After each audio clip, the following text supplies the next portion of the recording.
பஞ்சாப், ஹரியானா எல்லையில் போராட்டத்திற்காக விவசாயிகள் அமைத்திருந்த தற்காலிக கூடாரங்களை காவல்துறையினர் இரவோடு இரவாக அகற்றினர். விளை பொருட்களுக்கான குறைந்தபட்ச ஆதரவு விலைக்கு சட்டப்பூர்வ உத்தரவாதம் உள்ளிட்ட பல்வேறு கோரிக்கைகளை வலியுறுத்தி பஞ்சாப் விவசாயிகள் டெல்லி பஞ்சாப் எல்லையில் கடந்த ஆண்டு பிப்ரவரி மாதம் முதல் தொடர் போராட்டத்தில் ஈடுபட்டு வருகின்றனர்.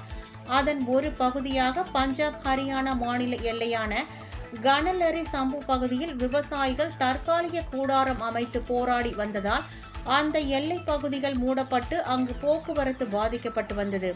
இந்த நிலையில் பஞ்சாப் அரசின் உத்தரவின் பேரில் போக்குவரத்துக்கு தடையாக இருந்த தடுப்பான்களை காவல்துறையினர் புல்டோசர்களை கொண்டு இடித்து தள்ளினர். எனினும் இதற்கு விவசாயிகள் ஒத்துழைப்பு கொடுத்தனர் என்றும் அவர்களை கட்டாயப்படுத்தி அகற்றவில்லை என பட்டியாலா சிறப்பு போலீஸ் சூப்பரண்டு நானக் சிங் கூறினார். இதனால் நெடுஞ்சாலை மீண்டும் போக்குவரத்திற்கு தயார் செய்யப்பட்டுள்ளது.